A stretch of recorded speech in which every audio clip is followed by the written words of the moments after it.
قرآني نبض حياتي، قرآني طهر ذاتي، قرآني عصمة أمري، قرآني طوق نجاتي. قرآني نبض حياتي، قرآني طهر ذاتي، قرآني عصمة أمري، قرآني طوق نجاتي. آيات الله حمتني غمرتني بالبركات، تحفظني من همزات الشيطان ومن زلاتي. آيات الله حمتني غمرتني بالبركات، تحفظني من همزات الشيطان ومن زلاتي. قرآني نبض حياتي، قرآني طهر ذاتي، قرآني إن الحمد لله نحمده ونستعينه ونستغفره ونعوذ بالله من شرور أنفسنا ومن سيئات أعمالنا. من يهده الله فلا مضل له ومن يضلل فلا هادي له، وأشهد أن لا إله إلا الله وحده لا شريك له، وأشهد أن محمدًا عبده ورسوله. أما بعد، فإن خير الحديث كلام الله، وخير الهدي هدي محمد صلى الله عليه وسلم، وشر الأمور محدثاتها، وكل محدثة بدعة، وكل بدعة ضلالة، وكل ضلالة في النار. فأعوذ بالله من الشيطان الرجيم. بسم الله الرحمن الرحيم. وما كان المؤمنون لينفروا كافة فلولا نفر من كل فرقة منهم طائفة ليتفقهوا في الدين ولينذروا قومهم إذا رجعوا إليهم لعلهم يحذرون. اور مسلمانوں کو یہ نہیں چاہیے کہ وہ سب کے سب نکل کھڑے ہو، سو ایسا کیوں نہ ہو کہ ہر بڑی جماعت میں سے ایک چھوٹی جماعت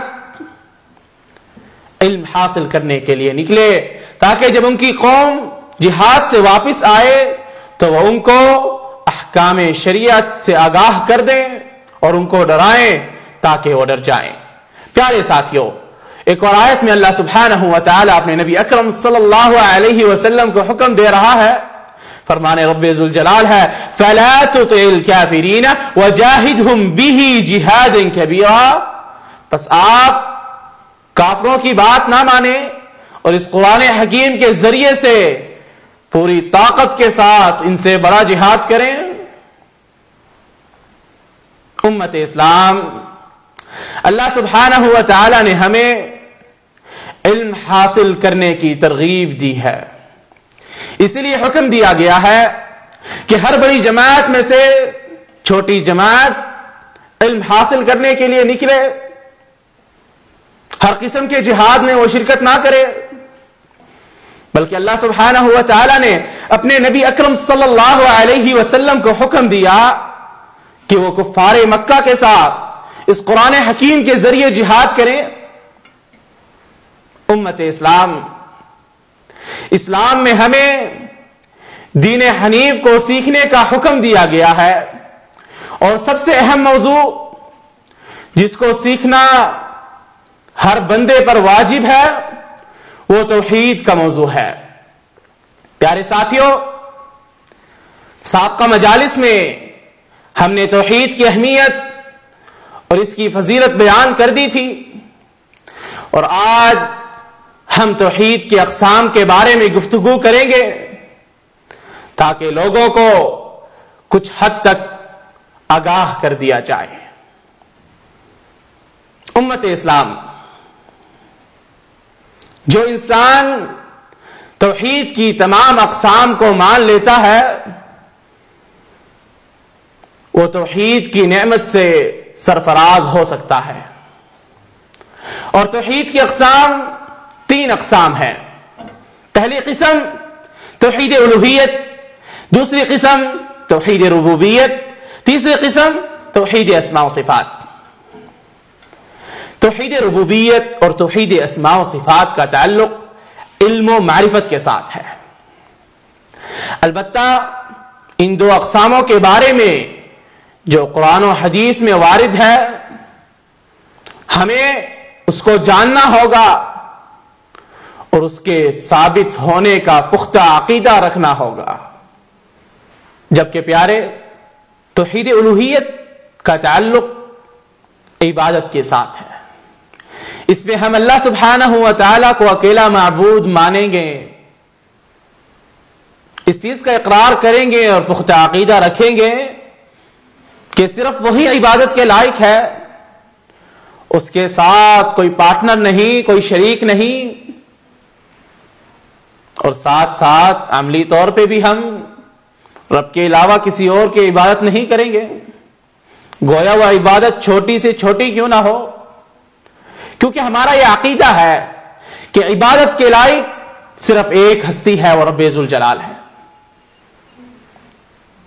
البتہ پیارے ہمارے سامنے یہ بات واضح ہو گئی کہ توحید ربوبیت اور توحید اسماء و صفات کا تعلق علم و معرفت کے ساتھ ہے اور توحید الوہیت کا تعلق عبادت کے ساتھ ہے. پیارے توحید ربوبیت سے اللہ سبحانہ و تعالی کا ہونا ثابت ہوتا ہے. یہ ثابت ہوتا ہے کہ رب ذوالجلال موجود ہے, وہی رب ہے, وہی مالک ہے, وہی مدبر ہے. اور توحید اسماء و صفات سے رب ذوالجلال کی صفات ثابت ہوتی ہیں, اس کے نام ثابت ہوتے ہیں. در حقیقت جہاں تک معاملہ ہے توحید الوہیت کا, تو پیارے یہی اصلاً عملی توحید ہے. یہی وہ توحید ہے جس کو لے کر انبیاء کرام آئے تھے, اور خاصتاً خاتم الانبیاء والمرسلین محمد ابن عبد اللہ صلی اللہ علیہ وسلم لے کر آئے تھے. بلکہ آقا علیہ الصلاۃ والسلام کی دعوت کا اصل محور یہی تھا. کفار مکہ اس بات کو مانتے تھے کہ اللہ سبحانہ و تعالی خالق ہے, اس چیز کا اقرار کرتے تھے کہ اللہ سبحانہ و تعالی معبود ہے, لیکن وہ اس چیز کا انکار کرتے تھے کہ اللہ سبحانہ و تعالی اکیلا معبود ہے.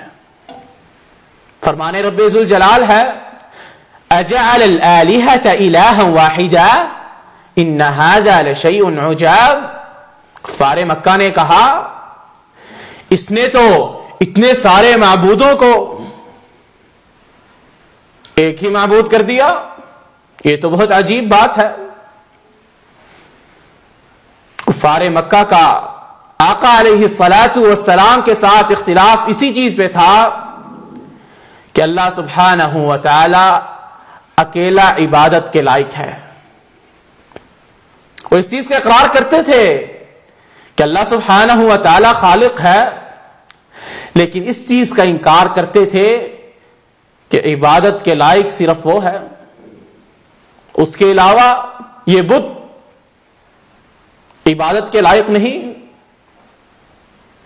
فرمان رب ذوالجلال ہے وَلَئِن سَأَلْتَهُمْ مَنْ خَلَقَهُمْ لَيَقُولُنَّ اللَّهُ فَأَنَّىٰ يُؤْفَكُونَ. اور اگر آپ ان سے دریافت کریں گے کہ ان کو پیدا کس نے کیا, تو یہ جواب دیں گے کہ اللہ سبحانہ و تعالی نے.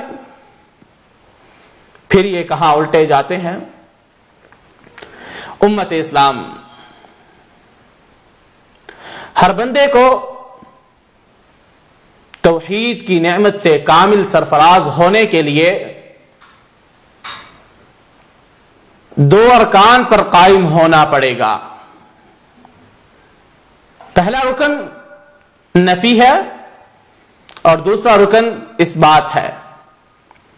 اور اگر ان دو ارکان میں سے ایک رکن بھی نہ ہو تو توحید ناقص ہوگی, بلکہ ناقابل قبول ہوگی, اور نتیجتاً اعمال کے بربادی کا باعث ہوگی.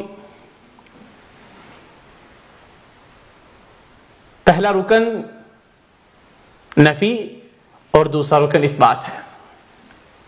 ان دو ارکان کا ذکر کلمۃ التوحید میں بھی ہے، جس کو پڑھ کر بندہ اسلام میں داخل ہوتا ہے۔ گویا لا الہ رکن نفی ہے، الا اللہ رکن اثبات ہے۔ اور اسی طرح اگر ہم قرآن حکیم کی طرف توجہ کریں تو ہمیں توحید کے ذکر میں یہ دو ارکان ملیں گے۔ فرمان رب ذوالجلال ہے وَإِلَٰهُكُمْ إِلَٰهٌ وَاحِدٌ، رکن اثبات ہے، جس کا ترجمہ یہ ہے کہ تم سب کا معبود ایک ہی ہے۔ لا الہ الا ہو رکن نفی ہے، جس کا ترجمہ یہ ہے کہ اس کے علاوہ کوئی معبود برحق نہیں، وہی مالک ہے، وہی مدبر ہے، وہی خالق ہے، وہی عبادت کے لائق ہے۔ البتہ ہمیں یہ پتہ چل گیا کہ توحید کی ہر قسم میں یہ دو ارکان پائے جائیں گے۔ توحید الوہیت کی طرف دیکھیں تو ہم ضرور یہ کہیں گے کہ اللہ سبحانہ و تعالی اکیلا معبود برحق ہے، اس کے علاوہ کوئی معبود نہیں۔ توحید ربوبیت کی طرف دیکھا جائے تو ہم ضرور یہ کہیں گے کہ اللہ سبحانہ و تعالی ہی خالق ہے، وہی مدبر ہے، وہی مالک ہے، اس کے علاوہ نہ کوئی خالق ہے، نہ کوئی مالک ہے، نہ کوئی مدبر ہے۔ اور اسی طرح توحید اسماء و صفات میں بھی یہی منہج اپنایا جائے گا۔ ہم یہ کہیں گے کہ اللہ سبحانہ و تعالی رزاق ہے، اس کے علاوہ کوئی رزاق نہیں، وہی ہے جو بیٹے دے سکتا ہے، اس کے علاوہ کوئی نہیں دے سکتا، وہی ہے جو بیٹیاں دے سکتا ہے، اس کے علاوہ کوئی نہیں دے سکتا، وہی ہے جو حاجات پوری کر سکتا ہے، اس کے علاوہ کوئی نہیں ہے۔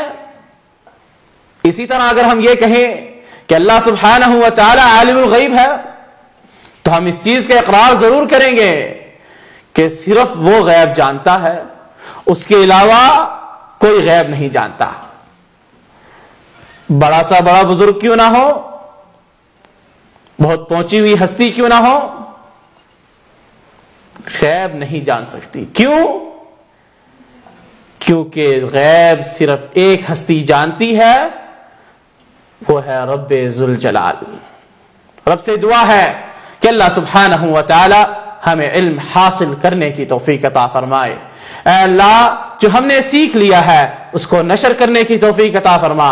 اے مالک الملک، حق پر قائم رکھنا، حق پر دائم رکھنا، حق پر چلنے کی توفیق عطا فرمانا۔ اے اللہ، بلد الحرمین کی حفاظت فرما، ادھر کے حکمرانوں کی حفاظت فرما۔ اے اللہ، مسلمانوں کی حفاظت فرما۔ اے اللہ، ان کے ممالک کی حفاظت فرما، ان کے حکمرانوں کی حفاظت فرما۔ اے اللہ، ہمیں توحید پر چلنے کی توفیق عطا فرما، توحید کی دعوت عام کرنے کی توفیق عطا فرما۔ وما علینا الا البلاغ المبین۔ سن ہمارے مولا، سن ہمارے داتا، ہم فقیر تیرے، تو ہے شہنشاہ۔